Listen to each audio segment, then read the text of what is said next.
Hi everyone. Hope you all are fine and safe, and I hope you have already made a detailed study of the literary history of 18th and 19th century. And also, you must be familiar with the major concepts, major writers, and major ideas of this period, which I have already given you in our previous lecture.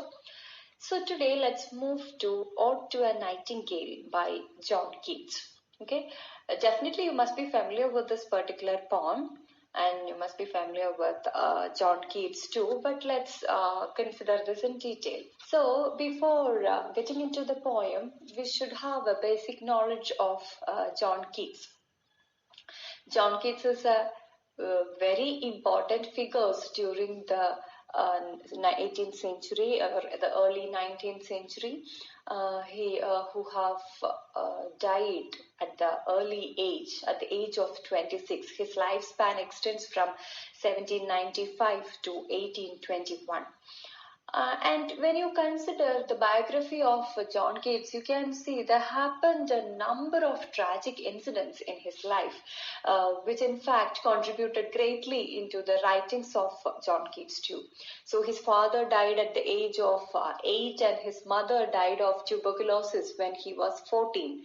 Okay, tuberculosis was a great evil in the life of John Keats, not only in the life of John Keats, but of many during that time, but particularly John Keats, his family as the one who affected with tuberculosis and who got the, what to say, consequences of tuberculosis. So John was the eldest or the oldest one, and he got two brothers, that is George Keats and Tom Keats, and a sister Fanny. Okay, he was a voracious reader and especially interested in the Greek mythology. He was particularly interested in Greek mythology, and you can see the same in his poems too. The reflection of his interest in Greek mythology is there in many of his poems, like Ode to a Grecian Urn is one of the best examples.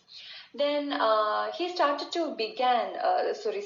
began to translate Aeneid at an early age itself. And Lines in Imitation of Spenser, which was in 1814, is considered his first poem.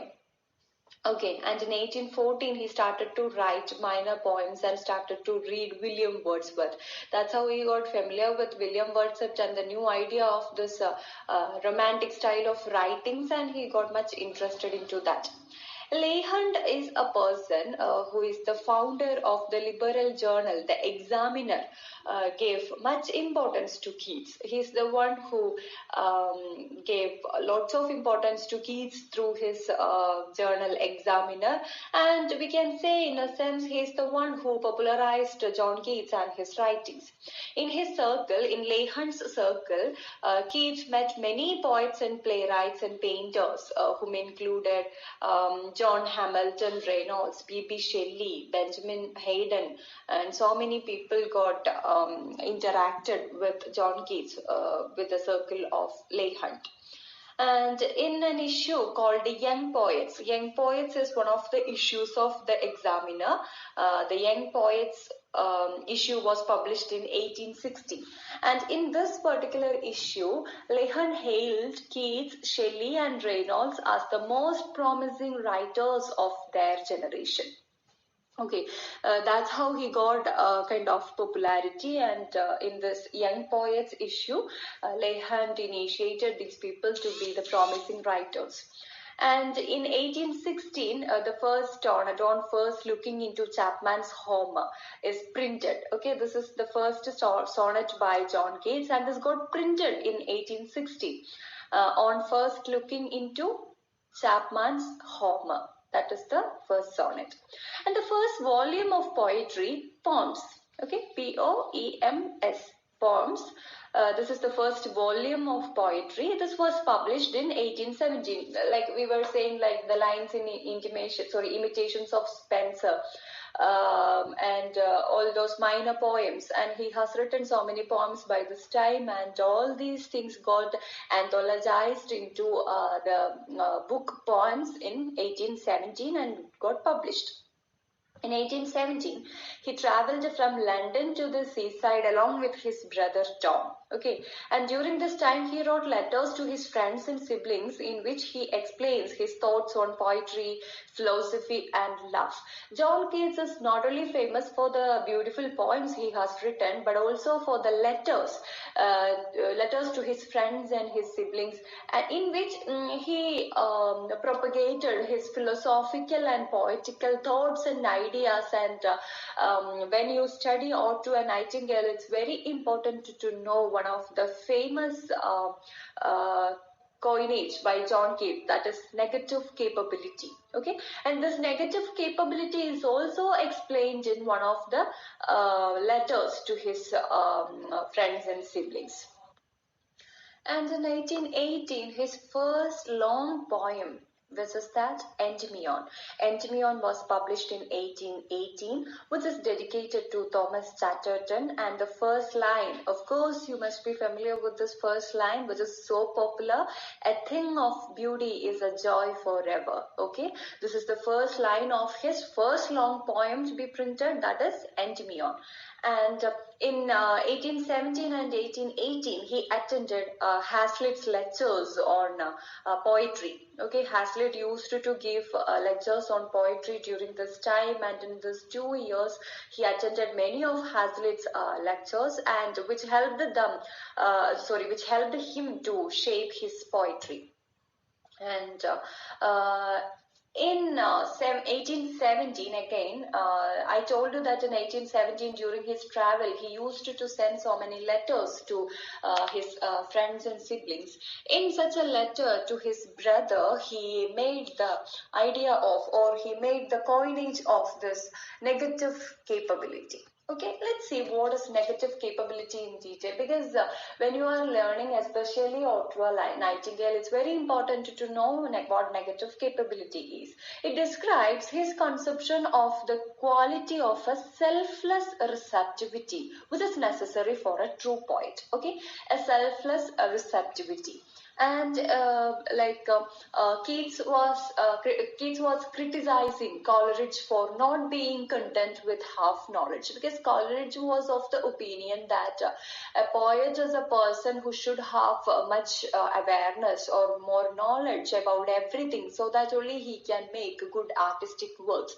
In Keats' view, it is not necessary for the poet to be highly knowledgeable, but should have the capability to be uncertain. Okay, he speaks of Shakespeare as a perfect poet or a writer who pursue a vision of artistic beauty, even when it leads them into an intellectual confusion and uncertainty, which is as opposed to the preference for the philosophical certainty over artistic beauty. Okay, whether it leads to any intellectual confusion, that doesn't matter, but a true poet is a person who should have the capability to be in an uncertainty. He should be in have the capacity to be in uncertain. Later, Coleridge also accepts this idea, and he propagated the idea of willing suspension of disbelief.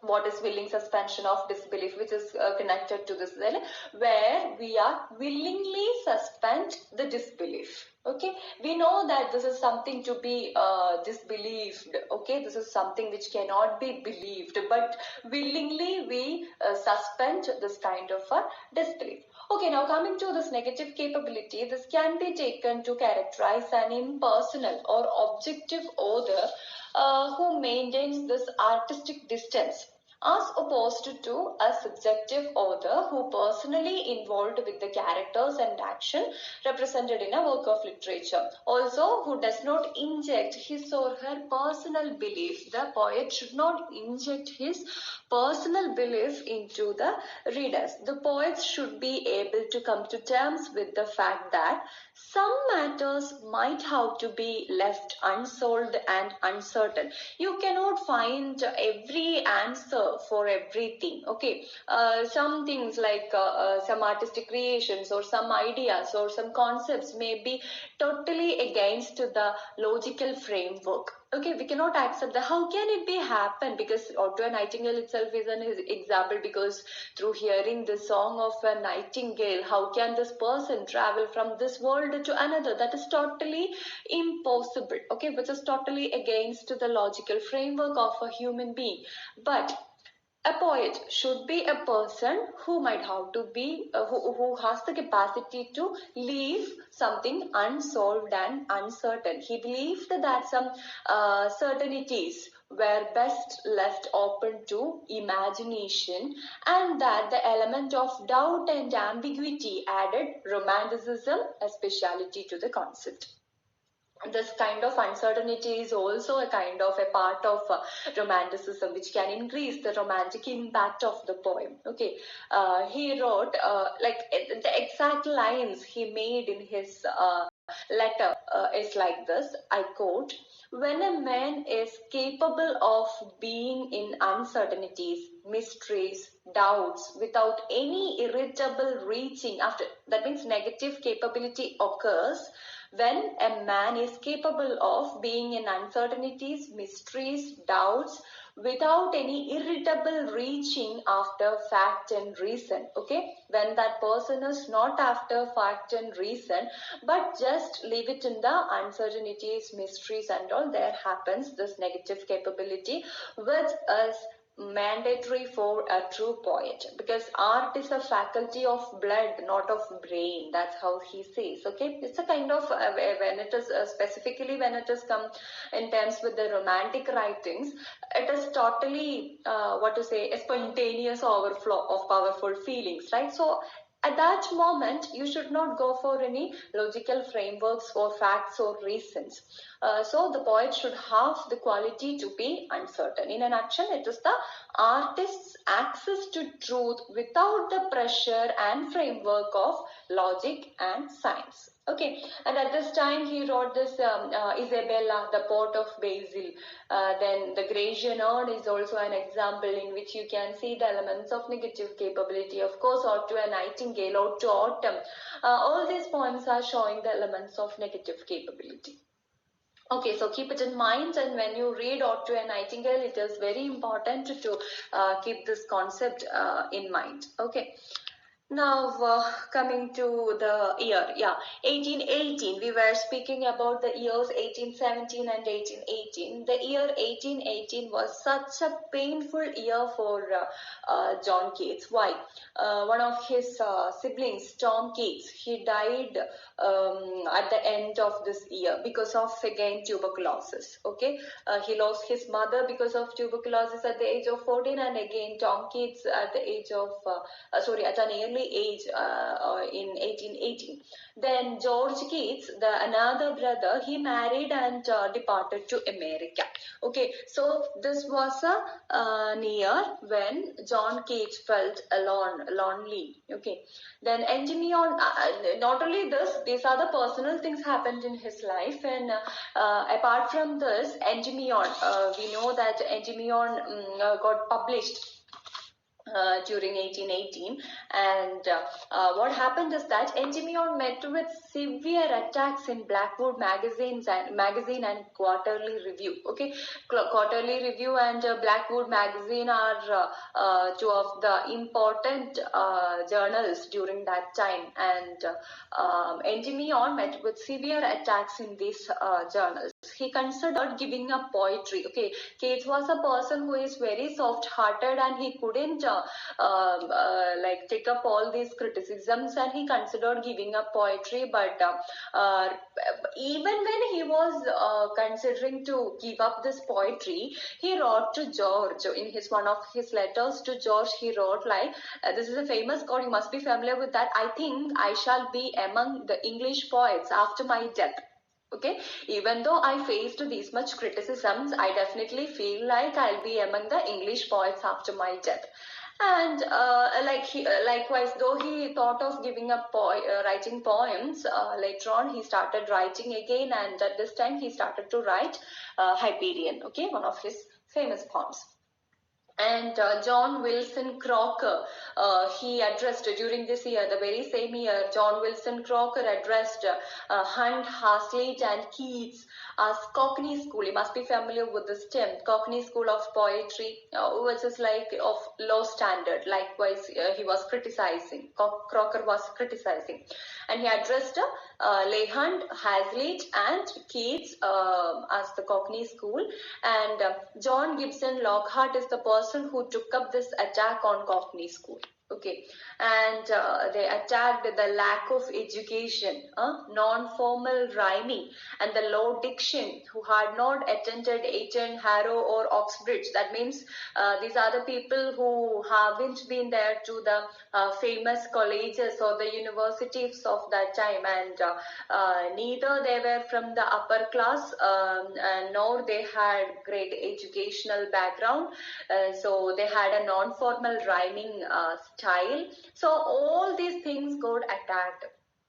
Even during that time, even in this post-neoclassical period, which is in the Romantic era, people considered the greatness of a poem by the background, the personal and the educational, cultural background of the poet. So they attacked Keats for lacking all these things, all these sophisticated backgrounds. Then Keats never recovered from the attacks. Okay, Keats till the end, you know that Keats died soon in 1821. He died. This all happens in 1818 and 1819. Okay, so till the end, Keats never recovered from the attacks. And in Adonis, Shelley, Adonis is a poem by Shelley, which was it's an elegy, or it's a poem in the memory of Keats. So in this particular poem, Shelley blames the hostile critics for Keats' death. You are responsible for Keats' death because you people hurted him like that. Likewise, he was criticizing these critics. And then in 1819, so after 1818, he had all these problems. And in 1819, you can see the wonderful literary productions by John Keats. Though he faced these kinds of problems, and though he hasn't recovered from all these attacks, the 1819 showed the wonderful literary productions by John Keats. This year, he had fallen for Fanny Brown.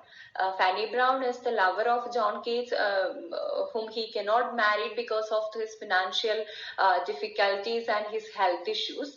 But still, he fell for her, and maybe this also a reason for his wonderful literary productions. And the astonishing poetic developments and productivity was visible during this age. The Eve of Saint Agnes and the great odes all were produced during this time. You know which are the great odes? Great odes are great odes. Likewise, we come to know the six odes. The six odes written by John Keats is commonly known as the great odes, and those are Ode to Psyche, Ode to a Grecianon, Ode to Indolence, Ode on Melancholy, Ode to a Nightingale, Ode to Autumn. Okay, these are known as these six odes are known as the great odes by John Keats. And these in common, they do not tell a single story, no unifying characters. Everything is having different ideas, different storylines, and different characters.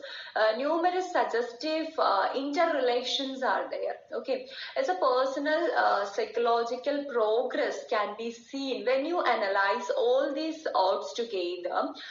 You can see a personal or psychological progress. Keats's psychological progress is evident because a movement from an impassioned longing for escape, that is which you can see in Nightingale. In Nightingale, you can see it's like highly impassioned and longing for escape. Somehow he wants to escape from the fret and fury of this world. Likewise, he was saying, and from this, you can see a movement to a calm fulfillment.